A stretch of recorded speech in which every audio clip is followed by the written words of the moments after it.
Pagpalang mga Pilipinas, Luzon, Visayas at Mindanao. I am News Anchor Kratz Cruz and this is my anchor mate, Derlanay Mangaday. Nagbabalita, DZW.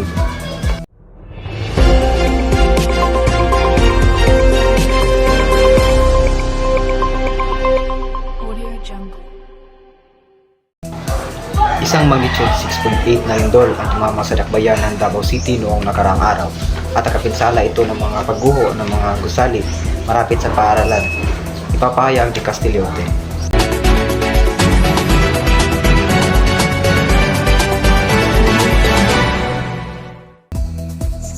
Na magnitude ng lindol ang tumama sa Davao Oriental. Naitala ang epicenter ng lindol sa dagat malapit sa bayan ng Gobernador Generoso noong nakaraang araw.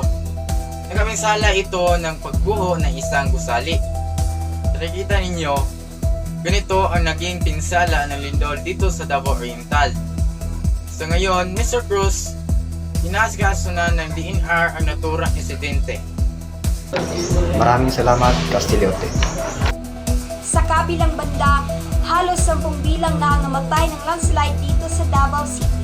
Nabalitaan rin na may 3 tauhan pa rin ang nawawala. Iuulat ni Incap.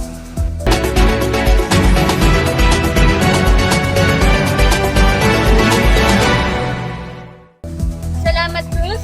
Nagtala naman ng search and retrieval operation dahil sa paggalaw at pagguho ng lupa. Natakdang ilipat sa Tent City ang mga residente na apektado ng landslide. Mahigit 100 ang magpamilya ang apektado at nanatili ngayon sa evacuation center. Nagbabalik sa iyo, Cruz. Sa isang banda, matinding baha ang naganap at halos gumuho na ang mga bahay sa isang lugar sa Davao City.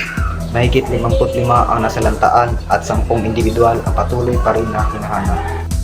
Kami ay magbabalik pa po para sa iba pang mga balita at ibabalita mga insidente sa DZWB News TV Philippines.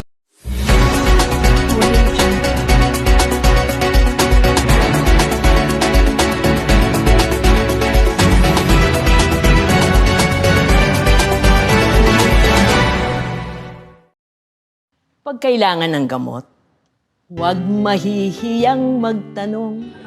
Kung may right med ba nito? May right med ba nito? Pag may kailangang gamot, huwag mahiyang magtanong. Kung may right med ba nito? Ang Right Med ay premium na gamot na kayang bilhin. Dahil gusto namin na gumaling kayo. Nagbabalik balita, Derlamay Mangat. Isang aksidente naman ang naganap sa Marquez, Bunawan, Davao City noong nakaraang araw. Ito ay kung saan ikinasawi ng isang driver. Ang lahat ng ito ay iulat ni Bako. Isang aksidente ang naganap sa Marquez na kung saan ikinasawi ng isang tricycle driver. Ayon sa investigasyon ng mga pulis, ang driver umano ay nawala ng preno at agad niya itong ibinangga sa poste. Kilala ang tricycle driver na nasawi na si Errol Maglente.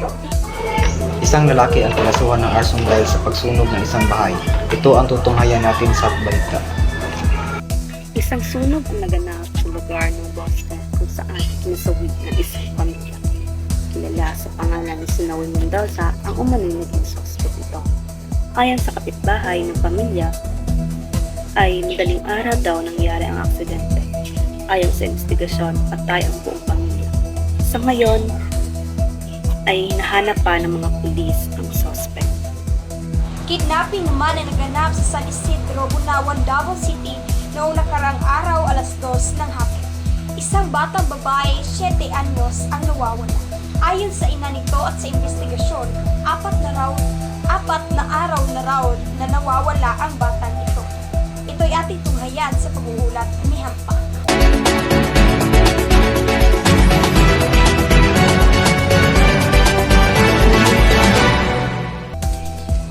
Isang batang babae ang nawawala sa lugar ng Bunawan, Davao City. Ani ng kanyang ina ay naglalaro lang daw ang kanyang anak sa labas ng kanilang bahay at nang marinig niya ang iyak ng kanyang anak. Paglabas nito ay nawala na raw ito. Paglabas ko, bigla na lang siya nawala. Kakarinig ko lang sa boses niya na parang humingi siya ng tulong. Bakit man kaunang-unang anak ko, tapos kukunin lang? Napacheck up na po namin at nagkanya kami ng 50,000 para sa makikita sa kanya. Nak, huwag mawala ng pag-asa. Mahanap ka rin namin. Sana kita ng batang ito, mailang na i-report ito sa barangay. Ako nga pala si Gabby Jane L. Hambak at yun lamang ang balitang ito. Nagbabalik sa iyo, Cruz. At ito lang po ang aming nakalap ng mga balita. Manatiling nakatutok sa DZWB News TV Pilipinas.